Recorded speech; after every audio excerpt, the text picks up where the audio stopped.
وہ لوگ جن کا تاریخ بظاہر ان تاریخوں سے تعلق نہیں ہے، بلکہ یہ تاریخ بھی اپنی صداقت کے اندر ان کی تحریر کی محتاج ہوتی ہے. علامہ ابن حجر اسقلانی جو حدیث کے راویوں کے حالات لکھتے ہیں، اگر ایک حالات بھی غلط لکھ دیا، چور کو صحیح لکھ دیا تو غلط حدیث بیان کر دے گا وہ. اور ان کی شخصیت عقلاً بھی اتنی درست ہے کہ اگر ان کی عدالت و ثقات کو نہ مانے تو پورا ذخیرہ حدیث مشکوک ہو جائے گا. اگر ان اماموں کے علم و دیانت و فطانت اور ان کے عقیدے کو درست نہ مانیں گے آپ، تو پھر بندہ کہہ سکتا ہے او علامہ ابن حجر اسقلانی سے غلطیاں ہوتی رہتی تھی، تو پھر تو نہ بخاری کو کوئی راوی بچے گا، نہ مسلم کو بچے گا، اور نہ حدیثیں بچیں گی.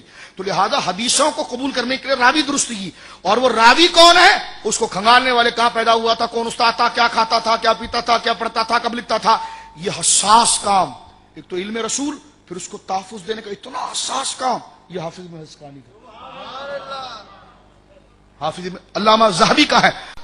یزید کے ترجمے کے اندر علامہ ابن حجر اسقلانی نے فتح الباری کے اندر، علامہ ابن حجر اسقلانی نے تہذیب التہذیب کے اندر، توجہ ہے، تہذیب التہذیب کے اندر یزید کا جہاں مقدمہ لکھا ہے اور یزید پر بحث کی ہے، وہیں پر یہ بات لکھی ہے. یہ عام لوگوں کی بات نہیں کر رہا، آپ کا ٹائم میں خراب کر رہا ہوں، ایسا نہیں ہے، بلکہ یہ وہ ائمہ ہیں، ان کے خلاف کوئی بات اگینسٹ کوئی جا ہی نہیں سکتا، ان کے خلاف بولیے کوئی جا ہی نہیں سکتا. علامہ ابن حجر اسقلانی نے تہذیب التہذیب میں لکھا کہ حضرت عمر بن عبدالعزیز ہے بنو امیہ میں، لیکن اولاد فاروق اعظم ہے نا، تو اس لیے مزاج بھی عمر والا ہے، گستاخ اہل بیت کو برداشت نہیں کرتے. وہ ان کے دربار میں کسی نے کہا قال امیر المومنین یزید بن معاویہ، امیر المومنین یزید نے یہ کہا، تو آپ کو جلال آیا، حالانکہ بڑے رقیق القلب تھے، اب جلال آیا، فرمایا تو نے یزید کو کہا امیر المومنین، یہ مقدس، یہ مبارک، یہ پاکیزہ، یہ شائستہ، یہ اتنا متین جملہ امیر المومنین، مسلمانوں کا، مومنین کا امیر، یہ تو نے اس پلیت کے لیے بولا؟ تو کہا کیا حرج ہے؟ جلاد کو بولا پہلے اس کو 20 کوڑے لگاؤ، پہلے سے 20 کوڑے لگائے. یہ تو بنو امیہ کی حکومت ہے. عمر بن عبدالعزیز رضی اللہ تعالی عنہ نے یزید کو امیر المومنین کہنے پر کتنے کوڑے لگوائے؟ کتنے 20. یہ جو علماء ہیں نا، علامہ ابن حجر اسقلانی، ان سے کسی نے پوچھا حضرت یہ تو آپ نے درجنوں صحابیوں کا ذکر کر دیا، راویوں کا ذکر کر دیا، وہ یزید بھی تو اس دور میں تھا جس دور میں صحابہ تھے. آپ نے کہا اس سے بھی کوئی حدیث ہے؟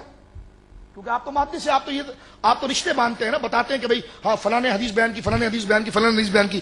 تو یزید کا دور تو صحابہ کا دور تھا، تو اس نے کوئی حضور سے حدیث بیان کی؟ بات تو صحیح کی اس نے، لیکن امام کا زوردار تماشا یزید کے منہ پر کیسا پڑ رہا ہے دیکھیے. علامہ ابن حجر اسقلانی رحمۃ اللہ علیہ اس بات کو ذکر فرماتے ہیں، فرماتے تو مجھ سے کہتا ہے کہ یزید نے کوئی حدیث بیان کی ہے؟ فرمایا سن میری بات، وَلَيْسَ بِأَهْلٍ أَن يُرْوَى عَنْهُ، وہ بدبخت اس لائق نہیں تھا کہ اس سے کوئی حدیث لی جائے. سن رہے میری بات؟ ہمارے علماء نے تو یزید سے حدیث رسول لینے کو گوارا نہیں کیا. فرمایا لَيْسَ بِأَهْلٍ أَن يُرْوَى عَنْهُ. یہ کتنا بنیادی مسئلہ ہے. میں کہتا ہوں ساری دلیل الگ ایک پڑھنے میں رکھ دو اور یہ بات ایک پڑھنے میں رکھو تو یہ بخری ہو جائے.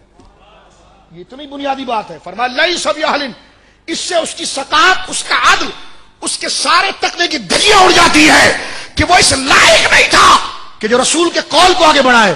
جو رسول کے قول کو آگے بڑھائے تو جو اس لائق نہیں، اس کی اوقات میں لَيْسَ بِأَهْلٍ، وہ اہل ہی نہیں ہے کہ اس سے حدیث رسول لی جائے.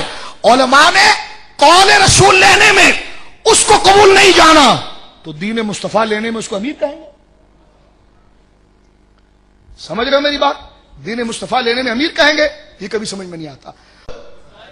دیکھو اس کے پاس حکومت ہے مسلمانوں کا امیر المومنین بننے کے چکر میں، لیکن ایسا امیر ہے اور منہ میاں مٹھو بن کے امیر المومنین بن رہا ہے، اور اس کی جماعت کہہ رہی نہیں امیر المومنین ہے. میں نے کہا علماء اس کے منہ پر تھوکتے نہیں، اس سے امیر المومنین، مومنین کی امارت تو درکنار، رسول کا ایک قول بھی نہیں لینا چاہتے.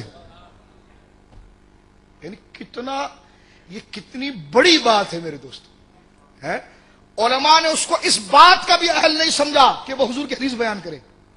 تو جب حضور کی حدیث بیان کرنے کا اہل نہیں سمجھا تو حضور کے ممبر پر بیٹھنے کا اہل سمجھیں گے؟ بولو.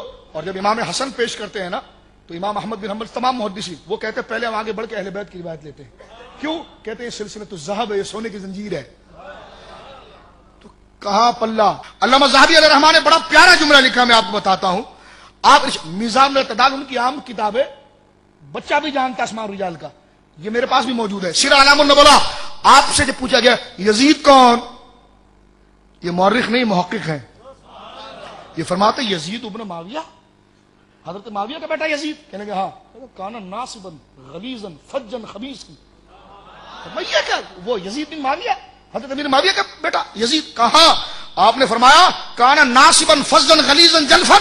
وہ تو ناصبی گستاخ اہل بیت تھا، فجا غلیظا بڑا بدکردار منہ پھٹ تھا، جلفن جفاکار تھا. اور فرمایا کہ وہ ناصبی تھا. اور آپ ارشاد فرماتے ولم یکمل 40، 40 سال جس کی عمر ہو جائے فضیلت والا ہوتا ہے. وہ 39 میں کلین بولڈ ہو گیا تھا. اور فرماتے ولم یکمل 40، اسے 40 سال کا شرف نہ ملا. اور علامہ ابن حجر اسقلانی حضرت ذہبی لکھتے ولم یبارک عمرہ. فرمایا کہ دراصل بات یہ ہے کہ اللہ رب العالمین ولم یبارک فی عمرہ، دراصل بات یہ کہ اللہ نے اس کی عمر سے برکت اٹھا لی تھی. اللہ نے اس کی عمر سے، یہ یزید کے بارے میں